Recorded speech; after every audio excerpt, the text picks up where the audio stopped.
Next up, we have Dominque Lowell from SF, San Francisco. Got it.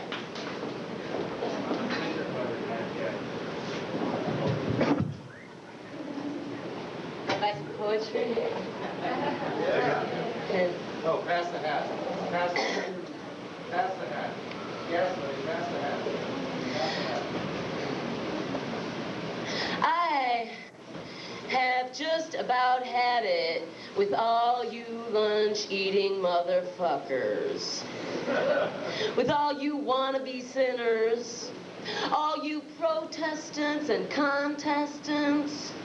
All you tailor-made, ready-to-wear, hair-weaving, nose-ring wearing, ponytail sporting, pocket jingling, alternative lifestyling, dildo wielding, smart drugging, 12-stepping, Jerry worshipping, cocktail drinking, Guatemalan pants wearing, sage burning, conga playing, brother thising and sister thatting, stoop squatting, pigeon feeding, rat fucking, coffee sucking, titty hanging, dick flapping, rubber panty, nipple piercing, politically correct pussy licking, pointy toed, vintage clothed, lollapaloozing and crucifucking, SSINGAing, sports watching, lynch mobbing, pointy toed, vintage clothed, art schooling, law officing, cocktail drinking, love jonesing, night feeding, waving, raving, assholes. The streets are ticking. It's just the day before tomorrow when nothing in particular will creep up through the sidewalk and whisper to you how you missed that last chance. Should have seen it coming, but you were busy wondering whether something was on your mind. Well, the show was over a long time ago. We're all just arguing about the ending. Welcome to the millennium. That's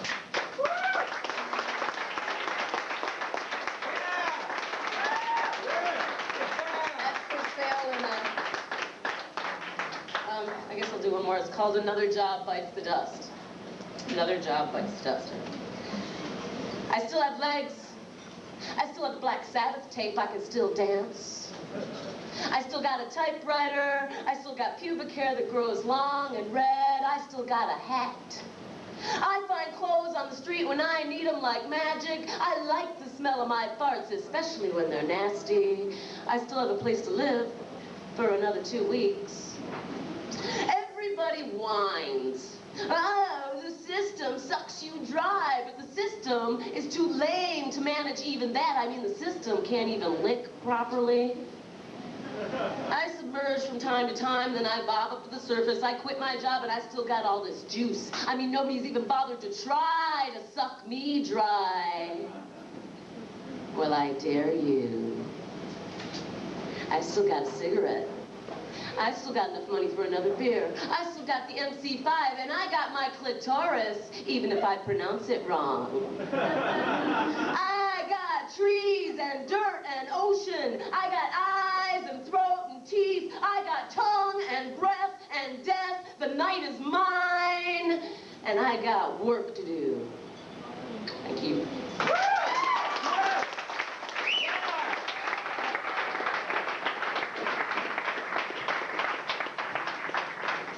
That was Dominque Lowell. Buy that book. Buy that book. Buy that book. Pass the hat. We've got a lot of people who have come here from great distances. They probably could use some gas money. They have some really cheap burritos, bean burritos right down the street.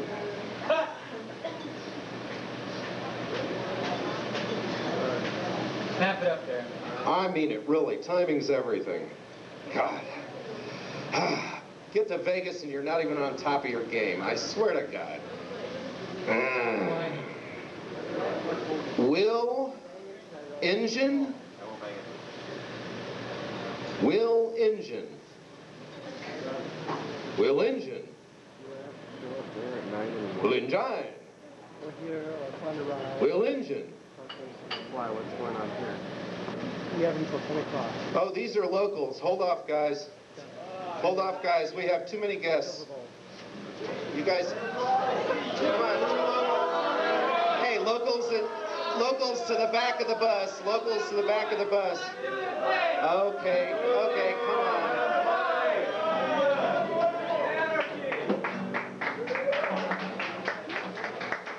I bow to the will of the masses. Well, I would have done a poem, but it would probably sound something like this. My life is heroin. I am a depressed mutant sinking into the despondency of my nuance. Dissection, entropy, chloride. This is a song called Area 51 Blues.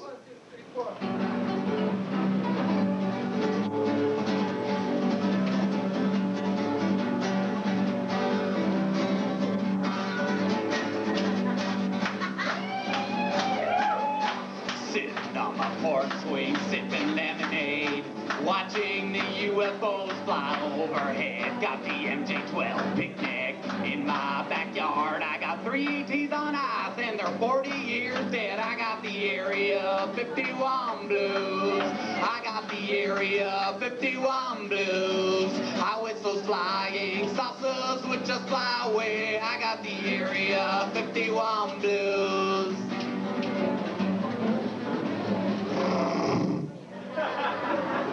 ET phone home. Beep, beep. New World Order. Mowing my lawn as the UFOs fly by. They vaporize my chickens and I cannot ask them why. Mutilate my cattle, leave their insides in my trough. I shoot them with my 12 gauge, but the bullets just bounce off. Area 51 blues. I got the Area 51 blues. They've taken away Rover. I've got nothing else to lose. I've got the Area 51 blues. Hip, hip. ET phone home. ET ouch. Well, we got death rays, sentinels, Illuminati pyramids, abductees impregnated with outer space kids, Tri-Labs, men in black, Freemasonry's mortar. Everybody's getting set for the New World Order. Yeah! Area 51 blues. I got the Area 51 blues. I whistle flying saucers would just fly away. I got the Area 51 blues. I got the Area 51 blues.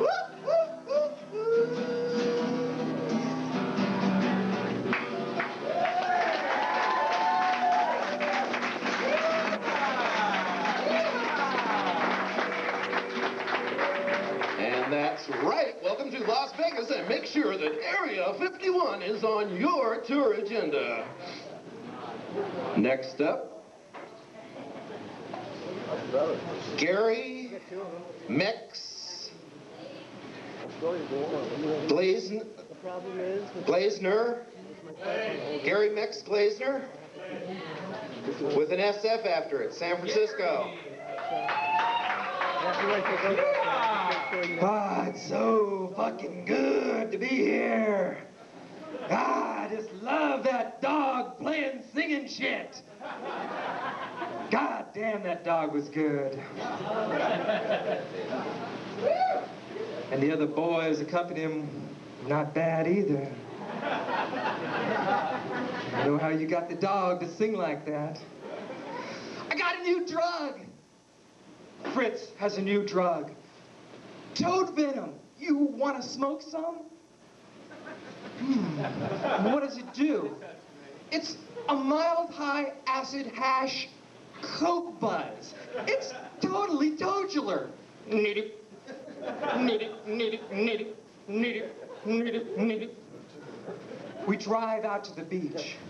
We climb down the cliffs. Fritz loads the pipe. It's a flaky, wax substance. I take a hit. I'm rolling on the ground. Some kids on the cliff up above yell down, "Hey, man, smoke that bud up here, dude!" Fritz takes a hit.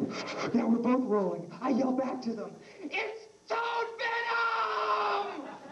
Frog high, web brain, wart love, toad mind, toad soul, Buddha bug, tongue buzz. Nidip.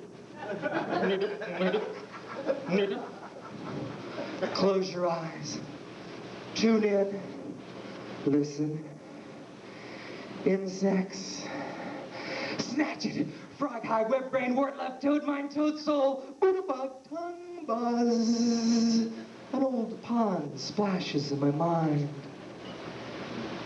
The hallucinamphibians come out in the desert.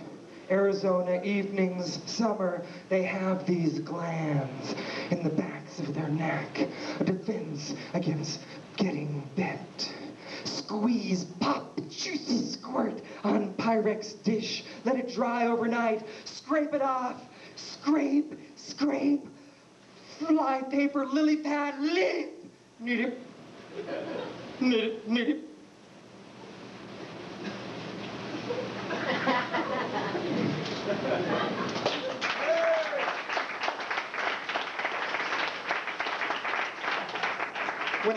When I found out I was going to get to come to Las Vegas and be here at night and everything, I just had to write a little poem about Vegas, and I call it Poetry Vegas. And I made a little booklet to give out to everyone here because I just can feel the love in this room right now. This wonderful sort of Wayne Newton-y kind of a thing. But this goes out especially to my friend, the dog singer.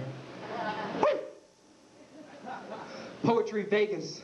Skyrocket to heart of belly, win it all love, lucre, green, shiny, pull the icon hammer of the gods, yelp with contentment, you are winner, corns, hear the coins shouting, tiny ass showing clothes, mama, sparkle neon puppies, Elvis doing Whitman, Whitman doing Elvis, showgirls, showgirls, showgirls, step right up, it's all magic flash luck balls, 21 down with the queen bee, honey rub, blackjack, a dollar, rent a car, do the funky American rash, cash, trash, a bread pimple sore, lions and tigers and share, lions and tigers and share, pass the silver, gold, lame, poetry skin, pass the chips and nips, pass the tips, I want all the roast beef I can eat, I want all the money I can win, I want you, babe. 6 will get you 10, 10 to win. Bowling pin, rich man's grin, Sin City, Lucky Kitty, rub my chin, rake 'em in. Daddy, I want to be a dealer when I grow up.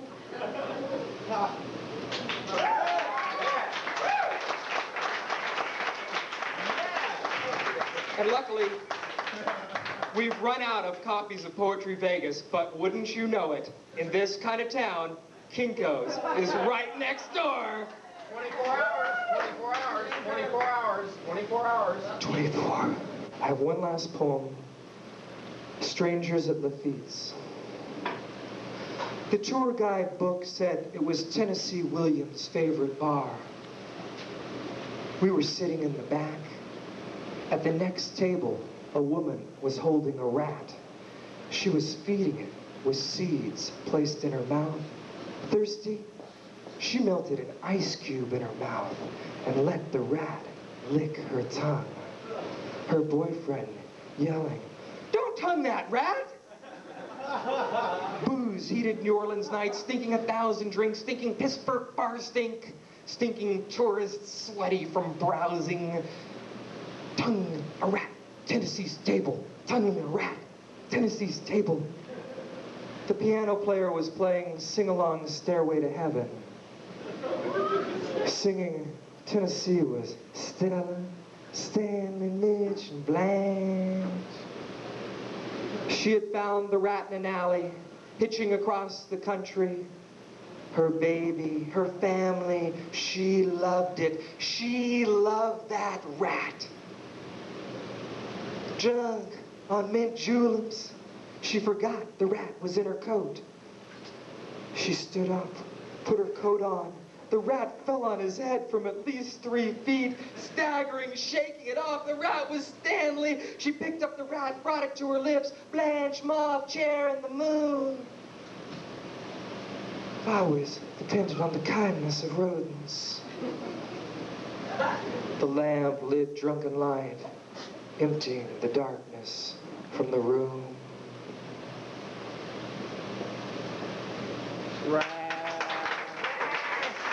Thank you.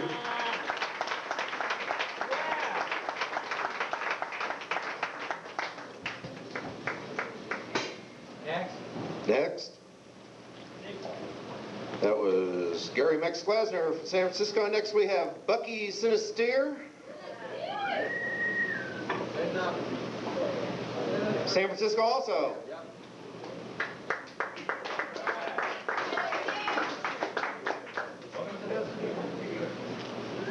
300 miles from home, going 75 miles per hour in my mother's 1985 sky blue Ford LTD, and I have a bad look in my eye. I'm looking for that exit that isn't there because I missed it. I missed that last exit to peace of mind many years ago, and at philosophical truck stops at religious gas stations, and from schizophrenic state troopers I get, you can't miss it, directions back to the highway, but I always end up out here lost. Being lost is about trying to go from point A to point B and ending up at some unexpected point C somewhere in between. I roll down the window and spin the AM dial, and all I can think about as a preacher prays for me, all I can think about is people calling to the radio talk show worried about bad marriages, all I can think about is a preacher asks for my money, all I can think about is people calling to the radio talk show worried about rock and roll music, psychic vampires, and boll weevils, all I can think about is a preacher screams so loud, the veins in his forehead must be sticking out like the road map that I need, all I can think about is the sky bubbles up and the dead possums declare me king of the roadkills. All I can think about is that point A and point B are just two shackles made of different metals that are choking me, and I'll settle for any point C I can find in between as long as there's room to breathe.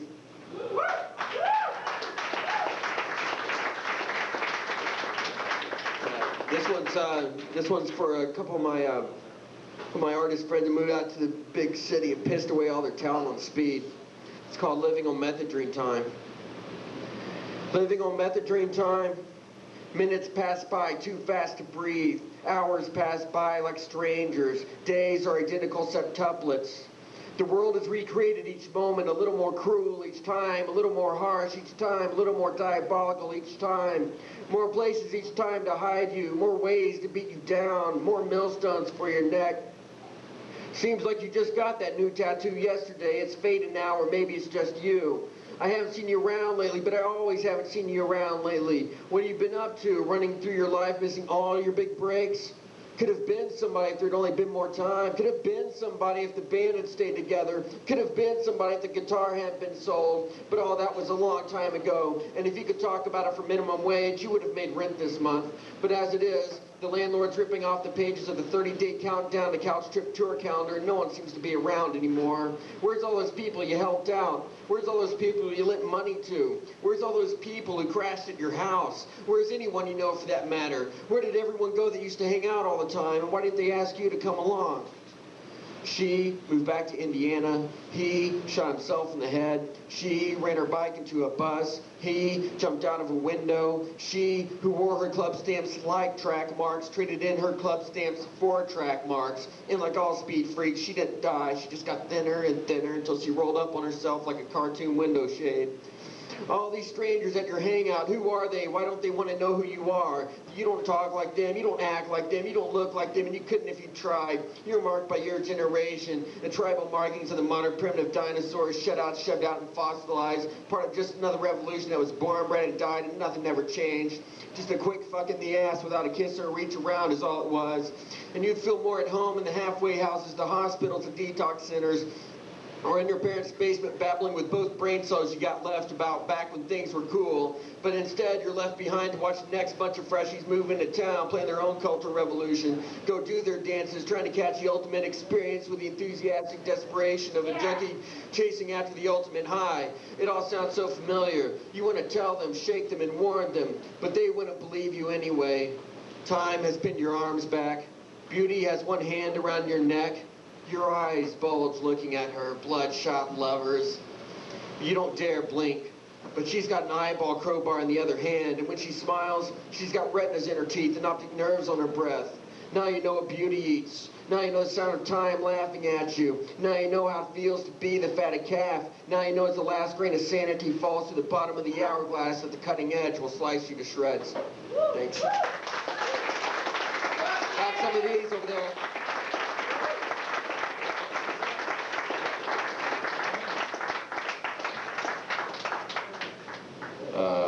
Bucky Sinister has books to sell. Buy this book. Buy this book. No, buy this book. Steal this stock. Next up we have Jennifer Joseph from SF.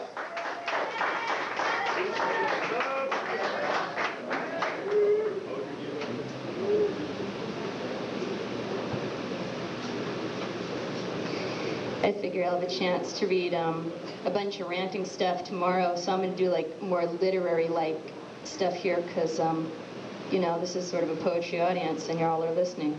This is called Endangered Species. In the beginning were edible noodle letters filling blue bowls of salty soup, carrot cubes, and soggy celery, limp letters spelling out simple words in a huge shallow spoon. Soon recognition triggered curiosity, swallowing wiggling words in one gulp, whistling down the gullet, and oh, the holes in those O's of SpaghettiOs and Cheerios, carefully reading the brightly colored backs of cereal boxes, reaching to the box bottom for a prize wrapped in plastic, cutting a cardboard Jackson 5 single from the back of a box of alphabets. Sudden fascination with multisyllabic anthropomorphic linguistics, learning the biggest word the English language had to offer, 28 solid letters of anti-disestablishmentarianism, too large for a scrambled Scrabble board. Suddenly C-Spot Run had nothing on green eggs and ham, starving for knowledge, voraciously reading everything in sight, street signs, headlines, golden realm of intimate imagination, mining the golden veins of distant mind travel and adventure, reading by flashlight every night under the covers after bedtime. Now still the phone rings. Did I wake you up? No, I'm reading. What do you want? Enjoying the easy silent grace of fictional characters more than people present in person, preferring fiction where problems are resolved by page 274. Fiction, a place where endings end instead of real life, which just goes on regardless. Books are such precious objects, I think, staring at Sumerian stones carefully carved by craftsmen in 5000 BC. The library at Alexandria, one of the wonders of the ancient world, burned to the ground with literature lost forever lighting up the night sky. Oh well, no crisis there. Illuminated manuscripts meticulously copied by medieval monks. No dark-robed monks now, just today's tattooed teenagers with all of the illumination and none of the manuscripts. Bucky teaches a high school creative writing class, asks the students to describe something, anything. They can't do it, don't have access to language, can't find the words. Everything's been shown and told. They say, I like it. What do you like about it? He asks. I don't know, I just like it. Nowadays, the dancing electron screen does all the talking. We're just passive observers laughing at the funny parts and reaching for the remote. When VCRs came into vogue, they said no one would go to the movies anymore. When fax machines were invented, they were ready to write off bike messengers and Federal Express. Sure, there's a phenomenon known as planned obsolescence, a technological reference. Look at recorded music. Thick plates of 78, 7-inch singles, cassette tapes, LPs, CDs. Has it changed the way we hear music? Or is it just this year's consumer-driven shark frenzy of capitalistic, opportunistic, Darwinian theories at work? There'll always be a new system software, version upgrades, a faster modem, bigger memory, and a smaller microchip. Bigger, better, faster, more. Will there ever be a better poem than the Odyssey by Homer, who goes by one name like Prince and Madonna? If there is a better poem, will anyone be around for 2,500 years to acknowledge its lasting power? Will it be a better poem because it's on CD-ROM? Maybe a faster poem, maybe a louder poem, but no, not necessarily a better poem. That's it. It's over. Pack your bags and move to Mars. Lower the flag and go down with the ship. It's over, a done deal. Can't stop the plow of progress. Can't halt the march of time. True predictions. Inquiring minds want to know. Just ask those best-selling authors, stars of the American airwaves, Howard Stern, Rush Limbaugh, Jerry Seinfeld. Hello? Sure, anyone can write a book, but can you sell it without a TV show? And what's wrong with reading for pleasure's sake? I read books when I don't want to be interactive. I spend more than enough time with the phone, fax, copier, computer, answering machine, meowing cat, noisy washing machine, humming refrigerator, radio, TV, my problems, your problems. I spend enough time interacting. Quiet time is what I crave, can never have enough of. Just me and my book, heavy in hand, crisp smell of ink, crack of the spine. Shh, quiet, pages turning. Shh, listen. It's the sound of an active imagination churning.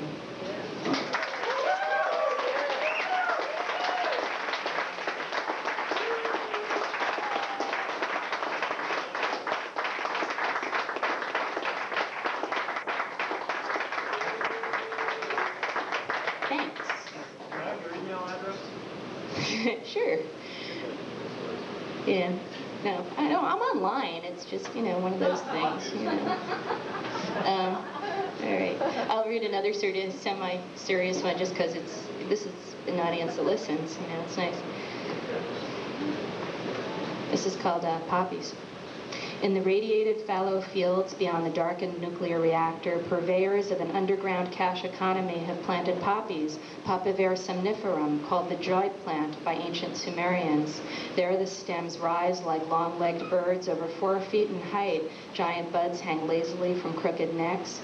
In the night's deepest silence, the heads rise and unfold into saucer-shaped flowers with paper-thin delicate petals of royal lavender and burgundy wine. For days, the massive irradiated flowers float on the wind, then the petals drift to the ground, exposing the pale green vase-like seed capsules, which contain the magical fluid that is raw opium. These pods, these capsules, these purses of deep sleep that free us from pain and despair, make us forget our weakness and failure, our hatred and disdain, grow to be the size of a man's fist in these Chernobyl fields. In a land devoid of hope, full of hunger, the underground economy grows strong as the veins of Russian junkies glow and run warm in the sallow soil cradle of yesterday's disastrous shadow.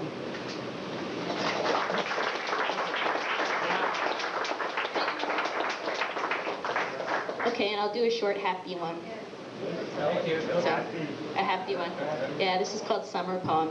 It's like, you know how people used to write like summer songs and they'd be on the radio during the summer, so this is my summer poem.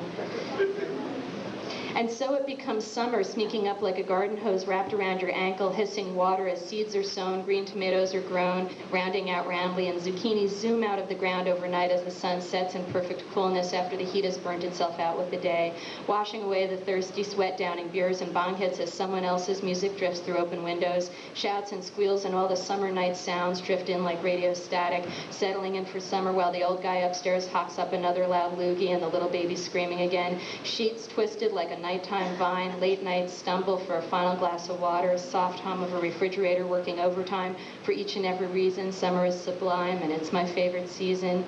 Rolling down the window while rolling down the steaming asphalt, tires tearing hot tar, singing lame songs with the radio station loud, heading for the mountains or the salty smell of sea, leaving aggravation, saying so long to the city, saying goodbye to the heat, summer grit and sandals and urine-scented bus stops, sour milk grocery stores and dog poop planted parks. The wind is blowing the bullshit away and I'm following the sun west into the horizon because having fun isn't a crime yet. And for each and every reason, summer is sublime and it's my favorite season. Thanks.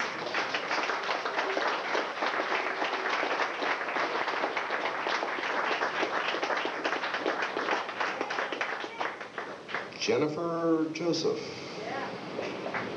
Next up we have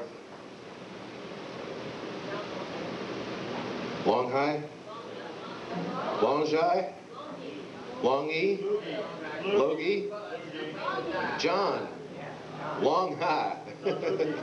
I can't help it. Barely literate. What do you want?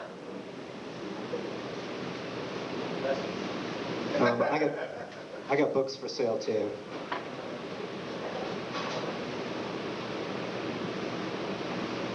This is a piece about having a run-in with a bunch of piercing fanatics, and it's called Lousy Neighbors. When we lived in the Haight, there were these guys in the apartment above us who dove headfirst into the whole modern primitives thing. They had multiple body piercings, who knows what was under their clothes, and their faces alone had dozens of orifices where none should have been. When you talked to them, it was really hard to keep eye contact because you'd always keep focusing in on that big dangly piece of jewelry hanging from their eyebrows or nose. After a while, we began referring to our neighbors as the tackle box faces. We made jokes about how I would take them forever to get through airport security. Even after they had filled up a bowl with earrings, the little metal detector wand would keep going crazy, squealing as the security guard passed it over their crotches. The tackle box faces were loud motherfuckers who played out-of-tune punk rock versions of the Spider-Man theme on theme song on stereos where the volume knob fell off when it was all the way up. They partied till dawn on cheap speed. I lost count of the times I woke up at 3:30 a.m. with them slam dancing on the floor over my head. If you rang their doorbell and asked them to stop, they'd turn off the stereo for at least 5 minutes before you'd hear, Spider-Man, Spider-Man, does whatever a spider can. And the jackboots would start pounding the ceiling again. When you called the cops, they never came. I was lucky if I got 3 hours of sleep a night. Got where I was so exhausted all the time I almost lost my job. Couldn't focus or concentrate on anything. Was always nervous and stressed out. After a while, I couldn't stand it anymore, and I just snapped. I stole a piece of heavy equipment from a nearby construction site and drove it towards our building. After parking in front, I maneuvered the crane so that the huge electromagnet was hanging just outside the tackle box face's living room window. As I hit the juice, the window erupted outwards as the TBFs flew through the air, yanked by their metal body jewelry, which pulled their flesh out to thin cones. Once I had them all stuck, wiggling on the electromagnet like roaches on a glue stick, I put the crane into drive and started heading out towards the beach. We'd see if those jangling tallywhackers could float.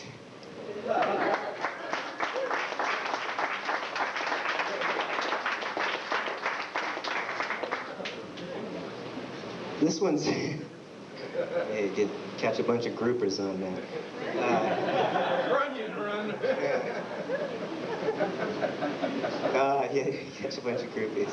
That's for the rock and roll ones, yeah. This one's called My Reputation.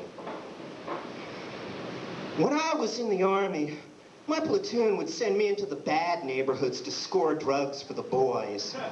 I just had a reputation for not getting ripped off.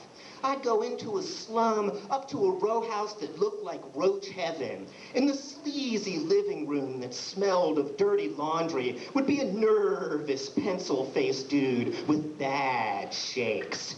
His fat biker chick would be plopped on the couch, one eye keen, the other staring off into space at nothing. Filthy baby perched on her side with snot dripping down off its chin, and pencil-face asked, "Do you want a drink?" Fuck no, not from you Manson clones. Just give me the drugs and I'll get the fuck out of this shithole. Pencil Face starts to gibber and spit and vomits up some green shit that slides under the couch and begins to dissolve roaches. The biker chick pulls the plug out of the baby, which is really an inflatable doll with fake snot, and it flies around the room with a loud farting noise. That's when I realized they'd slipped me a Mickey. How? I don't know.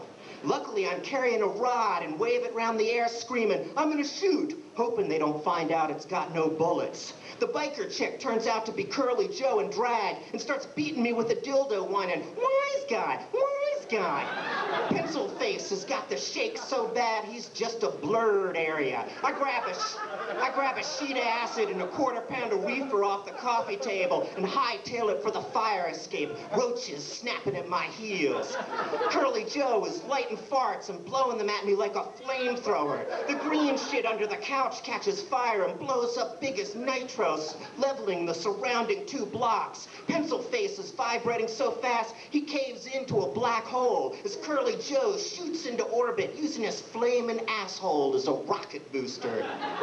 Burn the zits off my back, but at least I escaped with the drugs and my reputation intact. Thanks for saying. Thanks.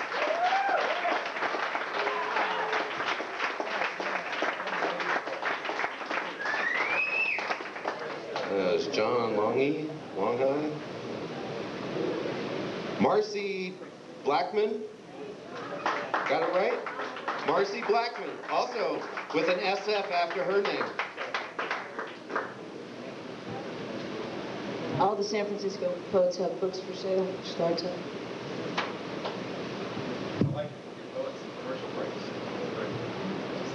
It was the gas, she said. Flatulence saved her life. Uncontrollable expulsions of flatus through the anus, sometimes accompanied by severe abdominal discomfort, saved her from the 2-dimensional realm of ink on paper, saved her from becoming another statistic. She'd parked her car in a dark street, she said, an alley. Stupid, she knew, but she had no choice. All the spots on Santa Monica were taken. She'd been driving around for 30 minutes. She was late, for God's sake. She had no choice. At first, she didn't see him. He was hidden around the corner, crouching in his shadow, panting through a drooling mouth. She started walking, alone. Only after did she hear the echo, heavy laboring footsteps thudding like stones off stucco walls. She'd parked her car in a dark street. Stupid now, she knew. She thought if she could walk faster, run even, she could get away. The heavy footsteps picked up speed. Stale breath breathed down the back of her neck. She didn't dare turn around. There was no time. No time for that stiletto heel to get caught in that crack. No time to prevent the inevitable stumble, the consequent fall. The forearm locked around her neck, the knife leaning nervously against her cheek. She had no choice. There was no time. She parked her car in a dark street, and her predator knew it, followed her when she went in, waited till she came out. Now he drug her at knife point to the car she couldn't find space for, forced her inside. The rest would be routine. But suddenly there was a problem. The car she couldn't find space for was a Volkswagen Bug. His panting, laboring bulk had trouble assuming the position. Perhaps it was the lull in action, or the nervousness, or the fear. At any rate, that's when it started. After he pushed the seat back as far as it would go, shoved her legs back over her head, the stiletto heels ripping through the classic vinyl interior, it started. Just as he was unzipping his fly, tearing off her black bikini lace panties, ready to mount, loud, uncontrollable expulsions of flatus filled every crevice of silence in the car. Holding his nose, he told her to stop it. Punched her a couple of times in the face to show him that business, starting to open up her throat with the knife. But it was no use. Her flatulence persisted. He made one last feeble effort, but his heart just wasn't in it any longer. So he released her stiletto heels from the classic vinyl upholstery, zipped up his fly and squeezed outside. Closing the door, he decided to give her some advice. Don't ever park your car in an alley or in a dark street, he said. And really, it's not a very good idea to walk alone at night.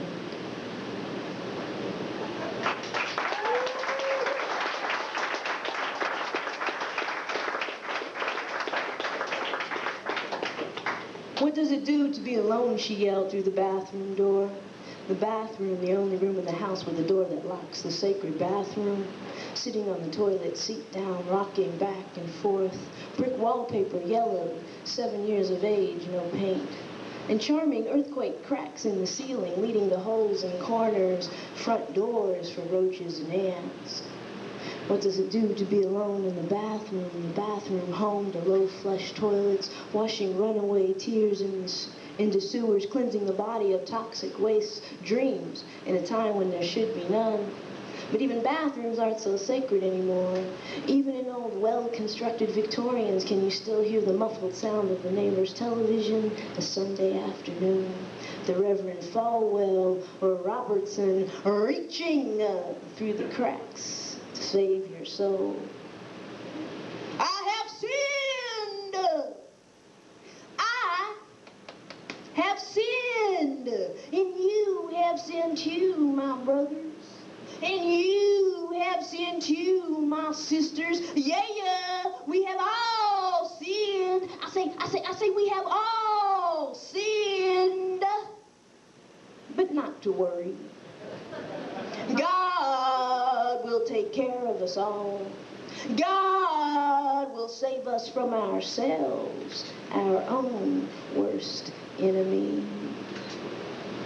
No, bathrooms are not so sacred anymore. No longer can you lock the door to the bathroom and shut out the world, close your eyes and shut out yourself. There will always be some crack for thoughts and roaches to crawl inside, a hole in the bottom of the septic tank in which rats and old memories refuse to die, swimming stubbornly against the current, backstroking through the pipe, splashing around in the bottom of the bowl and lunging forth once again into your secret place.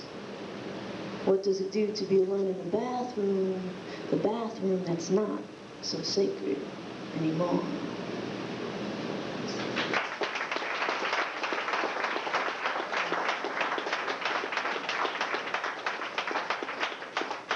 Okay, this is a new one, so I'm going to have to read it. It's called Great Expectations, a Poem. What's the fuss? Tell me what's happening. What's the fuss? What's the fuss? Tell me what's happening. What's the fuss? My mind's not right. In my mind, I'm not right. The barriers someone has removed. Time stops for me now, stands still, teeter-tottering on the brink, stone-walled precipice, assimilation, self-hatred, denial, desire, and fear.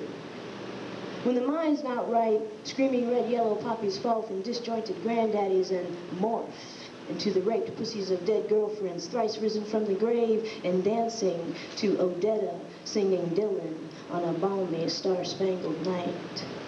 When your mind's not right, little girls waltz with little boys, and little boys with their fathers' dildos, snug in the assholes of bedtime stories. A seventh whiskey chased by Bud, and a straight man's cry, now I'm gonna show ya, now I'm gonna teach ya how it feels, be a man, take it.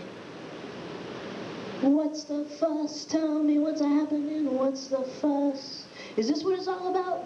What we got all gussied up for? A parade drenched in $4 beer, one last anonymous fuck, and a cute little flag to hang from our bedroom windows. I mean, I love a parade, but is this what it's all about?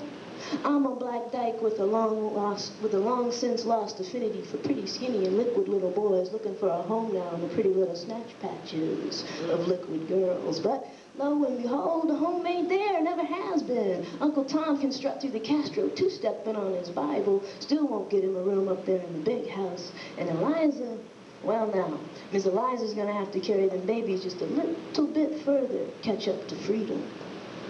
When the mind's not right, you begin to believe meaning lies behind these words. Sister, brother.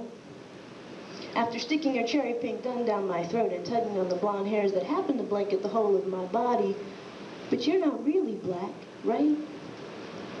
What's the fuss? Tell me what's happening, what's the fuss? What's the fuss? Tell me what's happening, what's the fuss? And the times, they are a-changin'. Maybe Odetta's got a point. It's all a matter of perspective anyhow. I mean, Odetta talking about answers and wins ain't like Dylan at all. We're talking recontextualization here. We're talking concentric circles, baby. Spheres moving within spheres, everything moving all over the place, no time. We're talking we're talking Orlando, Colette, Anais and June, Frederick D, Rita Mae Langston and Baldwin. We're talking about the dead dancing with the living. Hell, maybe the dead had a parade of their own, moving right alongside ours, waving their own rainbow flag, stamped with $2 legions of KS and Pneumocystis. Maybe jet black Keith and high yellow Melvin were matching us stride for stride, laughing at the clasp of our hands, black with white, white with red, and red with yellow, mimicking the fluorescent rainbows flying overhead. Maybe theirs was a parade of thanks, once and for all to be rid of this devil-forsaken place.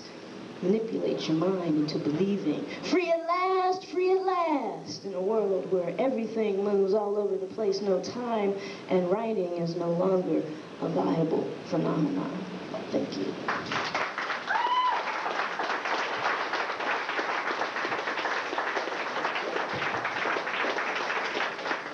Marci Blackman. Now we have Jim Stewart from Albuquerque. Jim Stewart.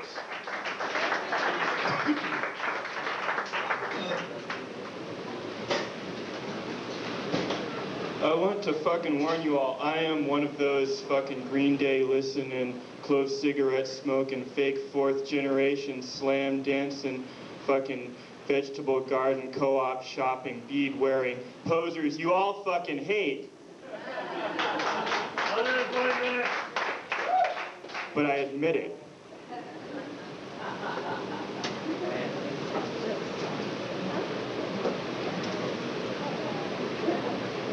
This guy named Zhirinovsky, he commands the majority of the parliament in Russia, and you may not fucking care about that, but anyways, he announced that the Russians have a new secret weapon called the Ellipton, which is more powerful than the hydrogen bomb. And, well, that's true. Did you hear about the Ellipton? They say it melts your eyes right in your skull, boils your fuck right out of its glands, screams you lusting into the streets. It's a death metal post-atomic blood rush, a grunge bomb choice of a new generation weapon of crass eruption. Everyone's into it, nothing else matters. It's new as hot cum and dirty as acid brains. Wipes out the lovers, leaves the erection standing. It's an ICBM in an orgone box, an electronic virus on crack, a weapon of last erection. They set it off outside of town, but the cloud drifted overhead. There's no use going inside. It offers luscious agony. You could turn it off, but you won't. It affects every cell, turns on every synapse, spreads like a dirty joke. You'll let it right in. It's a non-consensual mind suck. Sex on the beach, chased with Tussin and Aquanet, an auto-commune efficiency program, a weapon of vast corruption. It's a hydrochloric shower with a nutmeg hangover and a pretty naked boy on the can jacking off with 10-gauge sandpaper and 11-year-old girls running in and out his ears. It's the cum on a hangman's scaffold, a strip show at the guillotine. It's Cassie at the wheel warning. Lame beat reference is contained in this verse. Sorry. It's Cassie at the wheel on 120-degree Vegas road, an oil burner, metabolic endorphin Jones, Akira pill-popping motorcycle wars. Rip the heart out while it still burns. Nintendo animated Roadrunner, Blade Warrior, Mystery Science, Quantum Sleep. It's a blowjob from a black widow with lots of teeth, a Piers tart with a 10-gauge barbell tattoo on the brain. It's a breath wish, death fish balls on a dish, bottle up the ass, broken neck, orgasm on amyl nitrate. The cheese puff munchies with a catatonic news netwire on a 1,000-inch screen with surround mind speakers, a stay-at-home riot, super high info way diet, all the power on the hour, Walking Dead, stay in bed, Linozon, go to the John, daytime prison, transvestite confession. It's a 10th grade girl with a navel ring and a bomb and a poison apple on the teacher's desk. Come see me when you're dead. I'll give you head under the bleachers at the pep rally. School spirit and a needle mainline sex ed straight to the head. French tickler vibrating dildos free at the counselor's office. A pussy juice burrito at the snack bar with cheese whiz. They said it doesn't exist, but that's just what they'd say. It's secret as a fake orgasm. They do Satan fuck midnight ritual UFO orgies in the blood basket, cutting out the heartland while it still pumps, slurping babies' livers and throwing the rest alien shark gods. And of a seventh son of a seventh gun, the Ellipton is born. It's a labor pain of the apocalypse, an assembly line mutation, a weapon of past production. Did you hear about the Ellipton? They say it goes off quiet as a press release. You don't know it's hit until you wake up to find your children machine gunning each other in the street, your government injecting babies with plutonium, women being raped in their own beds. Your best and brightest raised to fuck the nation senseless with greed. Yeah, they have the Ellipton. It's everything they say. They hit us with it 50 years ago.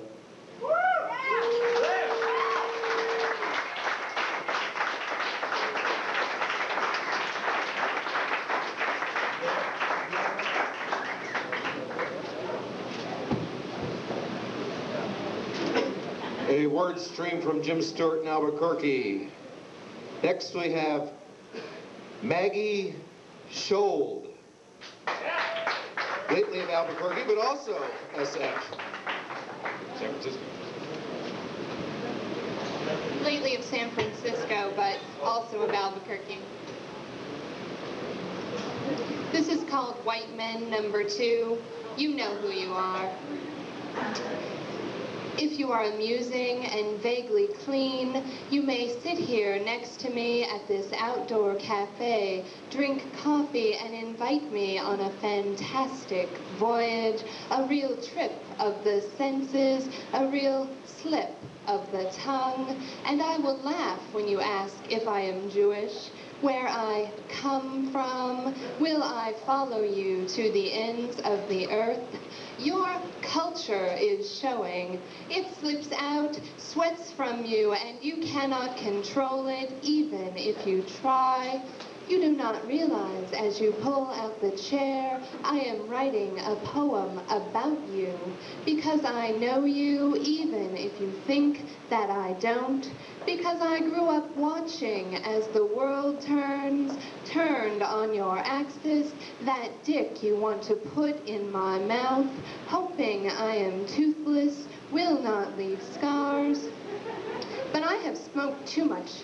I have had too much coffee, so fuck you. I am going to drive myself crazy if I think about this Too much, and it was Puff, the magic dragon you sang when I was small. It's not fair, I would say. I am never going to fuck you. So get that damned look off your face.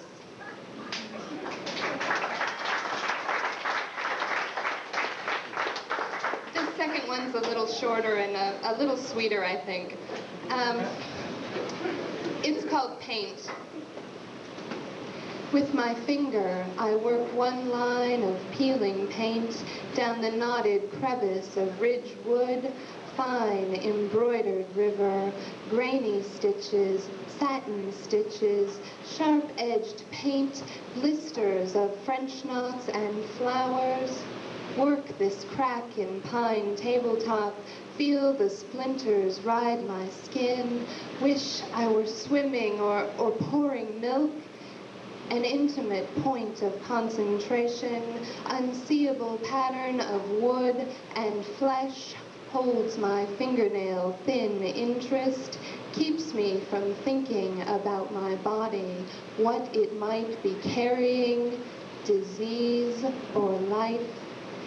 Helps me to remain calm in the face of uncertain danger spilling from your mouth, staining this tabletop on which we eat, make love. Thank you.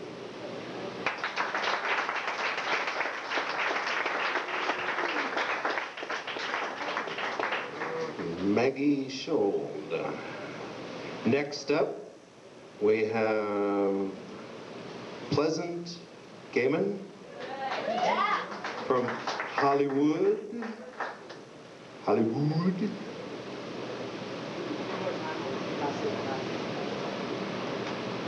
Public service announcement. Pass the hat, contribute. Need to rustle up some gas money. Hey, listen, you know, give them a couple of quarters and stuff. Maybe they'll strike it rich. Hey, this is a tough town to bum quarters in, okay? Hey, no, I'm not going to give you my quarter. Hey, man, this could be my fortune.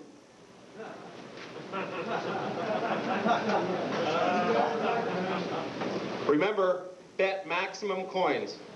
That's right. Right on. Right on. Do we have Pleasant Gehman? Yeah.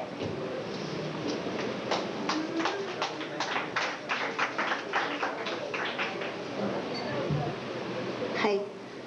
I too have books for sale, but I was too lazy to bring them up here to show them to you.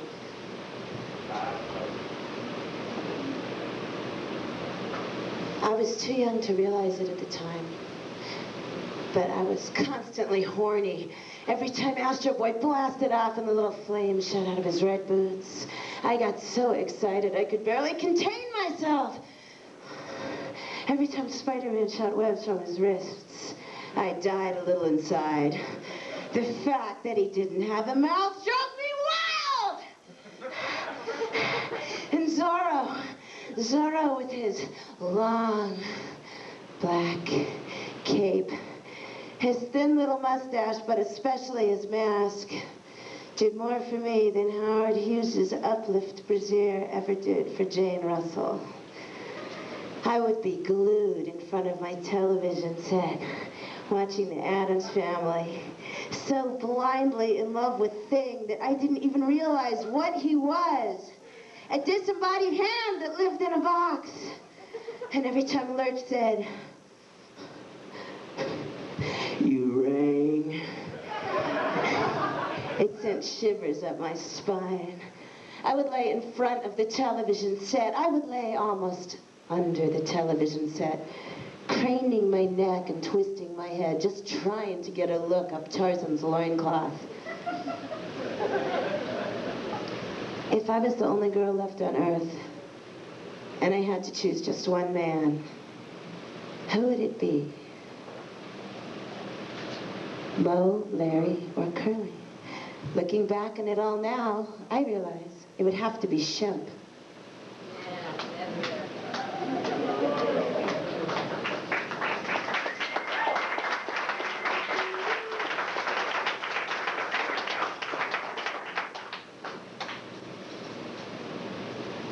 There's children crying everywhere. Their parents are gaunt and stringy-haired with hard, lined faces and rotting teeth. Others rush, push past unconcerned, pounds and pounds of flabby flesh quivering, pockmarks and boils oozing in the glaring sunlight. Mouths agape. Creatures with large, hydrocephalic heads lumber forward in a clumsy dance. Disneyland can be a brutal place on hallucinogenics.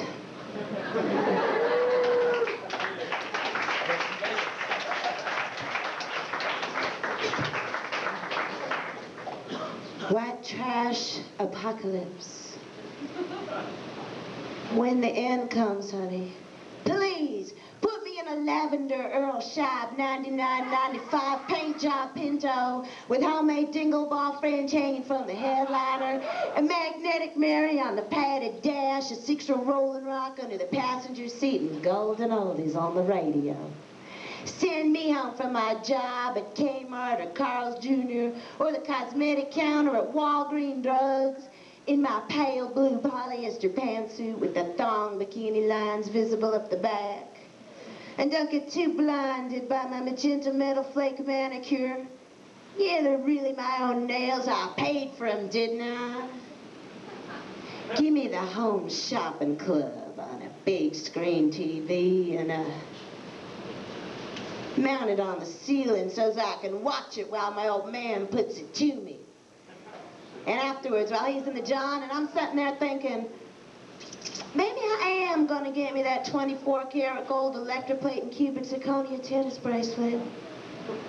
I want a plate of Ritz crackers smeared with Peter Pan creamy peanut butter, a cold Bartles and James and a Virginia slip. No, make that an Eve. And then I'd go and visit my ex. What a hunk, man. Ow! With his muscles all busting out of the top that's got his name stitched over the breast pocket. Fingernails all black from working on a new carb for his pan-headed scoot. He slaps me on the butt and calls me Bright Eyes. Ow! When the end comes, honey, let it be to Heart doing Magic Man. I'll be the one lip-syncing into my hairbrush, dancing down the hallway in the mirror to Sheena Easton doing Sugar Walls. I got it all planned out. I'm gonna hear them sirens and look out the window and see that big flash, and I'm gonna have on my black fringed Harley-Davidson halter top, my tightest stretch jeans, my feather roach clip earrings. I'm gonna have a big fat doobie in my mouth, cold brewski in one hand, a shot of Jim Beam in the other, and I'm kind of ashamed to admit, but I'd want to be with my ex, proving once and for all that I'm a championship mustache rider.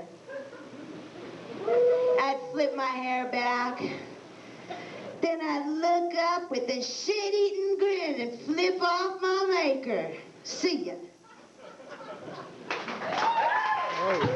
Thanks.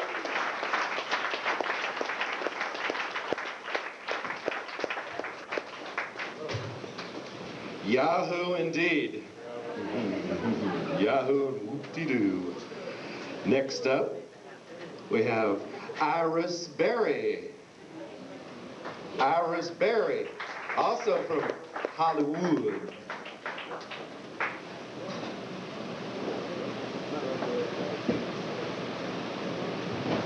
Hi, everybody. I don't know about you, but I've only had like 2 hours of sleep. And I didn't even have fun doing it. So you own property in Big Sur. And you manage the Grateful Dead. And you really live the 60s, man. Do I care?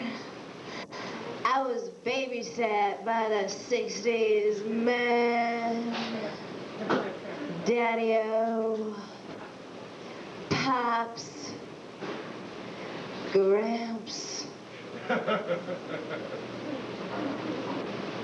And you're here on business, selling a screenplay to Dennis Hopper. So what are you doing on the bus, man? With your left eye cataract, and your missing 4-foot gray braid that you so proudly talk about, as if it were a Purple Heart that you won in the war. But this is the part I really hate. This is what really pissed me off. This is what really got me going. Is when you handed me your business card and said, "This is what I really do." And it plainly read, UFO sightings. What are you doing on the bus, man?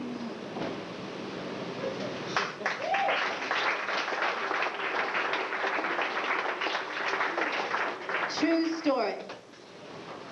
This next little number is called 56 Reasons to Go Downtown. Johnny Thunders did it because Lenny Bruce did it. Honey did it too because Art Pepper did it. He did it because Charlie Parker did it. Look at Keith Richards. Yeah, look at Keith Richards. I'm a sensitive artist too. Yeah, I'm a rebel. And the scene's really dead. And I can't afford to do the whole Palooza tour this summer. And I want to buck the fitness kick. And private property is really an outmoded concept. Because I like hanging out in pawn shops. I think I saw you there. I like losing friends and meeting scum. Anyway, it's all society's fault.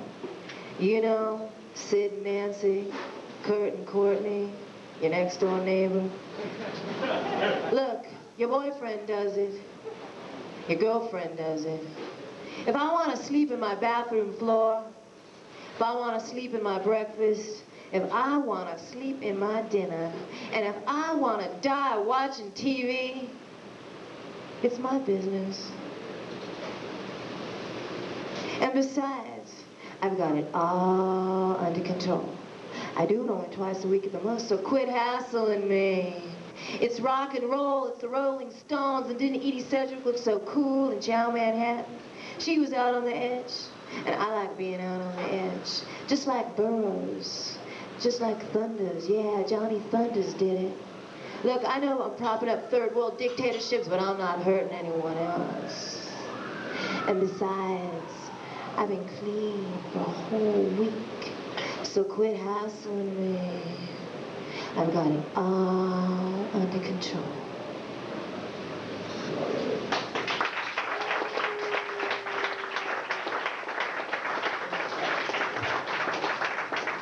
This last piece I feel so obligated to do. It's my obligatory piece about Elvis. And you know, well, we are in Vegas, so. Let's do it. Yes, exactly. It was actually written for this place, and I promise I will never do it again. An exclusive.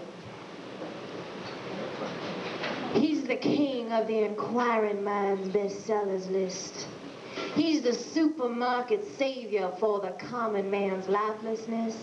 And I swear I saw his ghost down at the Frosty Freeze.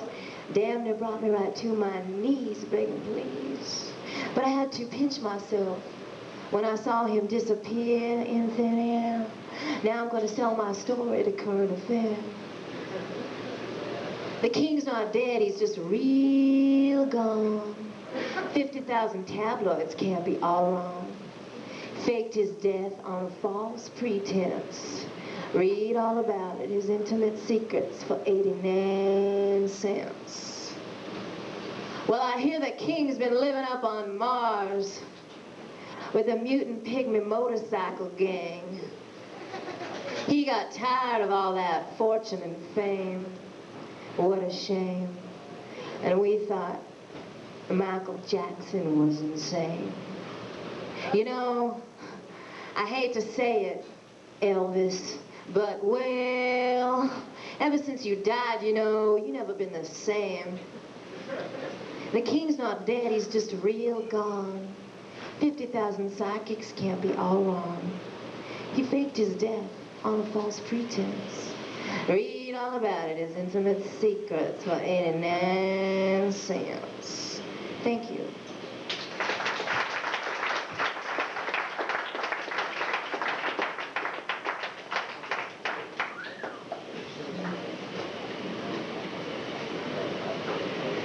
Okay, it says here, origin unknown. Well, then that must be Marvin. Snuck one of them locals in.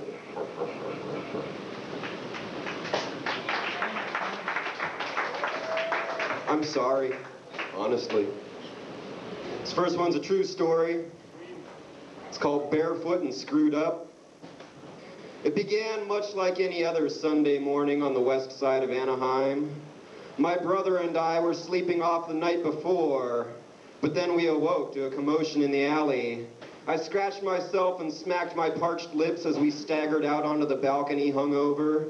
We were greeted by the sight of two kooks sporting obvious institutional haircuts. One was standing in the dumpster throwing trash out at the other, and from the looks of things we quickly surmised that they were brothers set loose by another budget cut.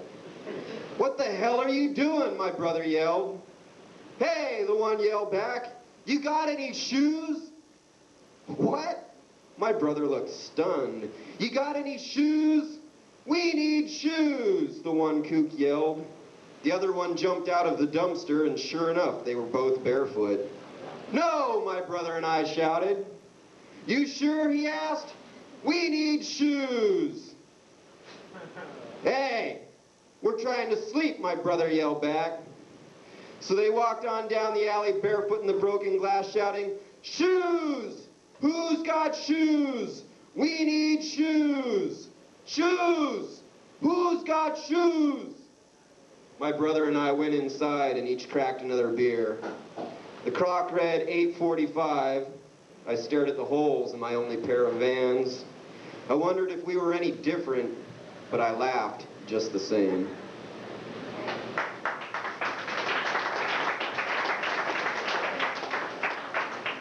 Don't we all?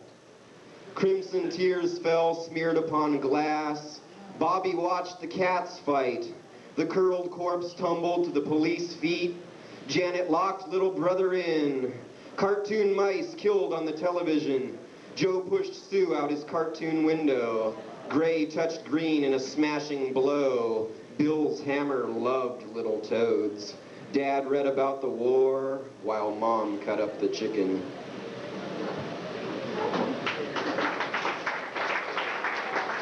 I think too much.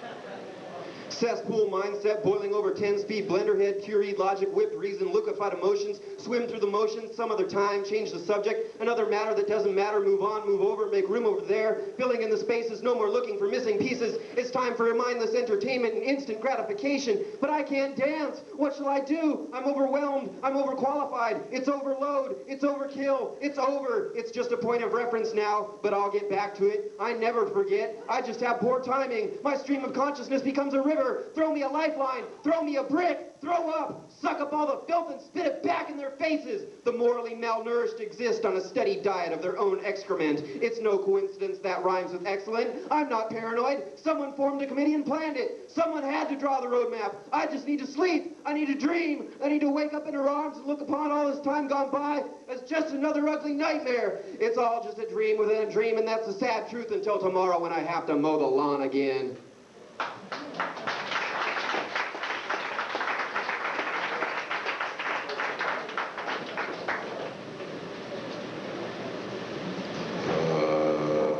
Lisa Gill. And it says ABQ, Albuquerque. Lisa Gill.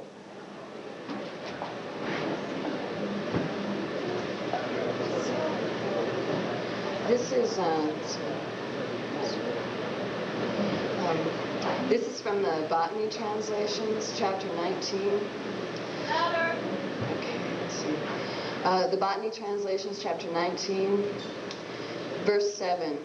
Printing in a holly hobby notebook, I am not yet mad. Logging entries like every old man with delusion of scientist. I squat and huddle about my blossoms, snipping this, dabbing that. With pupils dipped in belladonna, each iris I cross-pollinate is destined to make a new blue. 19. People begin to notice that I've made it. The applause comes in a variety of forms. The dean says, whatever you do, be sure to come back to school. We need you. I nod my head up and down. Do not mistake me for simple petal structure. I am not monocot. Smile up and down. Get up on a train bound for rainforest. Come down next to yuccas. Come down in my parents' house, that prickly pear. Down on orange carpet matted like crabgrass. I am still enough to germinate sunflower seeds and will not be accused of disrupting any pale growth between moist paper towels and the glass of a peanut butter jar. Housed and stationary, still I crash into one cactus after another. All cactus are pollinated by bats, but when they fly into the living room, I duck. Anyways, understand, I did not know then how to bloom. Open only one petal at a time.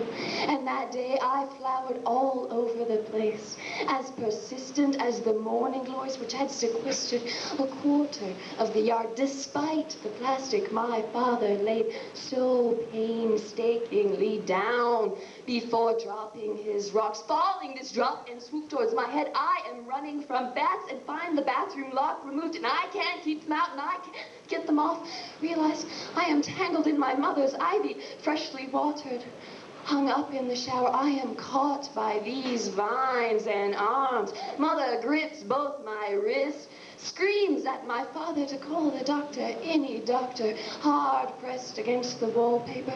I am not really between wax slices, and this kind of preservation requires more than closing the pages of some book, hardback. Let me say, I have never been suicidal intentionally. And when she is done with my hyperventilating, she can see that things are not really so bad, and pins butterflies to my arm, closing this other kind of wing spread, thin and finely veined in her grasp. I remember, this is a woman capable of growing jades. Not, however, cynical.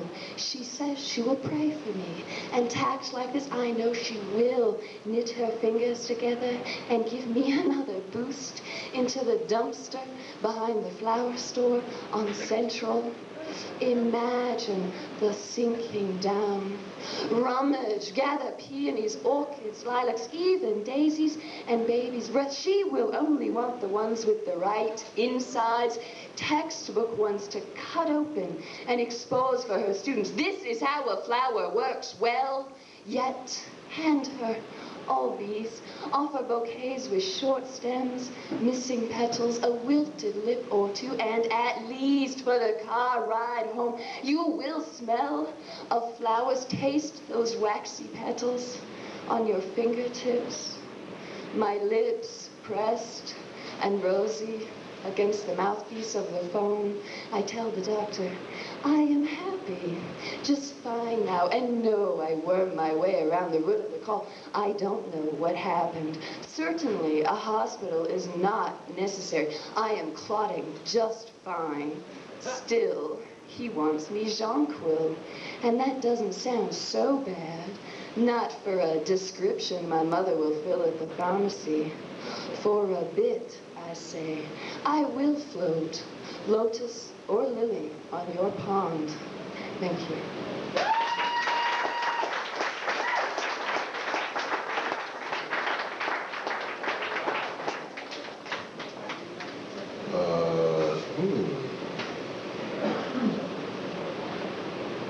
Next we have, oh, what the hell. Next we have the opportunity, and it is certainly my esteemed pleasure, to introduce to you one of the organizers of the Word Palooza segment of Lollapalooza this year, Liz Belile. Yeah.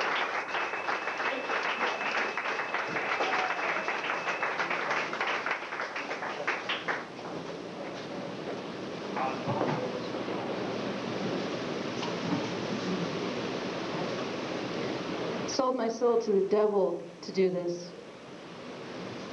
Right on.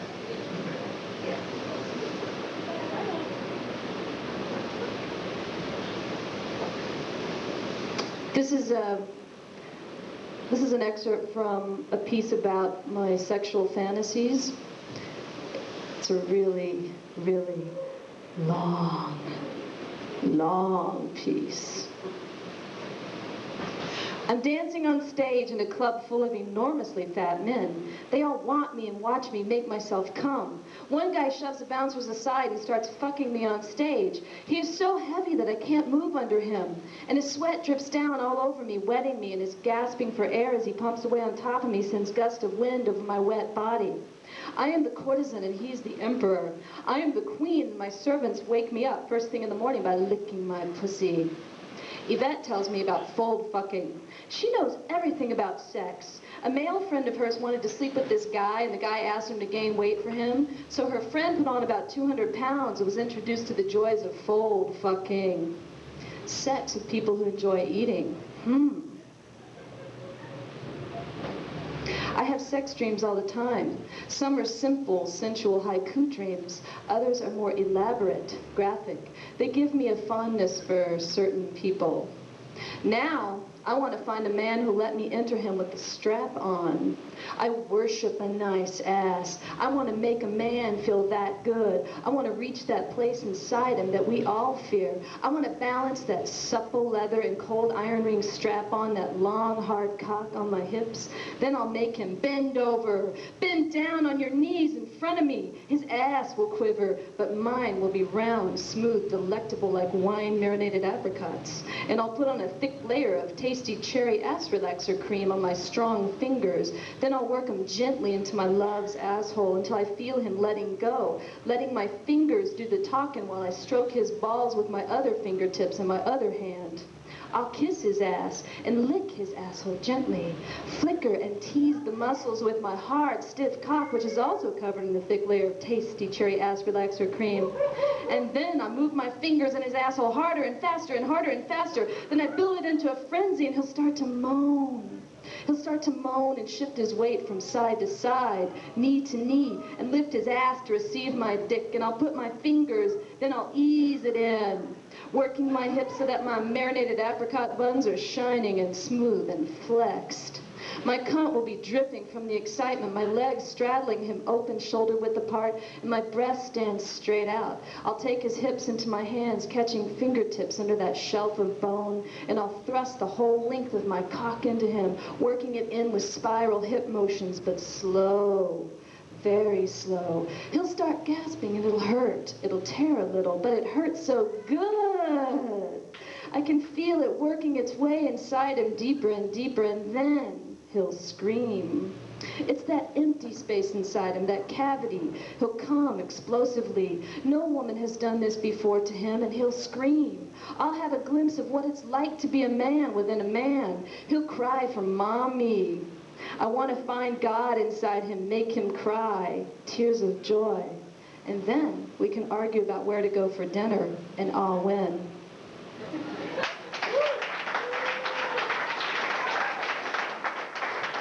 And just because it's so hot,